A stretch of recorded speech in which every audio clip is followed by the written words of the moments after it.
In the meantime, EV maker Rivian is expected to price tonight in what could be the most anticipated IPO in the electric vehicle world since Tesla.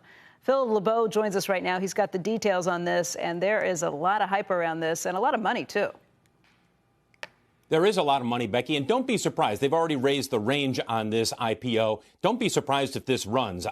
Because once it starts trading tomorrow, I've talked with a number of executives in the auto industry. The level of anticipation and how much excitement there is around Rivian, we haven't seen this in a long time. So let's bring everybody up to speed in terms of what the IPO will come out as. Remember, the pricing is after the bell today. Previously, the range was $57 to $62 a share, now $72 to $74 a share. And the valuation is now up to $65 billion. Let's put that valuation into some perspective with either EV startups or established automakers that are out there trading right now in terms of their market caps. You've got Rivian coming in potentially up to $65 billion. It would be valued more than the market cap of Honda, getting close to Lucid, and Ford is $79 billion. By the way, that Ford valuation, go back 6 months. It was far lower than that, probably down closer to $55 or $60 billion.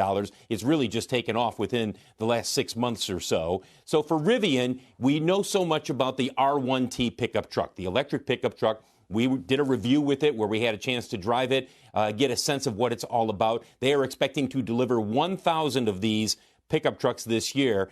They have lost $994 million. They did that in the first half of this year. They've got 48,000 orders for the R1T pickup truck. The other part of the business that perhaps is not appreciated as much as it should be is Amazon. We're going to show you shares of Amazon and Ford. Both of them have a stake in Rivian. Amazon owns 20%. Ford has 12%.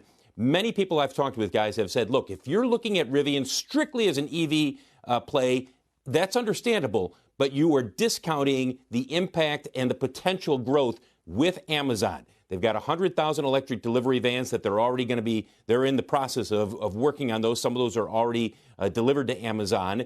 Many believe that order is going to grow substantially in the years to come. And remember, Amazon doubled down on its Rivian investment. They're not going to cash out and walk away. They look at Rivian as a way to continue to grow when it comes to autonomous vehicles in the future, electric vehicles. Watch this IPO when it happens tomorrow, guys, because when I've talked with executives in the auto industry, all of them say the same thing. This is the IPO to watch. If you were going to play one IPO in the EV autonomous space over the last couple of years, this was the one that they said you wanted to keep your eye on. Phil, that makes a lot of sense. The Amazon deal, the Amazon partnership. But it's really weird to think of Amazon being in a partnership where it doesn't own the entire thing or where it's not able to kind of use its muscle. No, understand to get the what you're saying. Deal.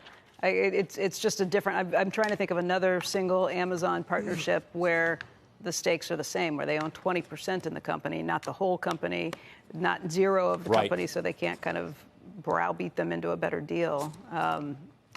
It's just interesting, especially to consider that valuation being so much higher than Honda, which sells 5 million cars a year. Sure.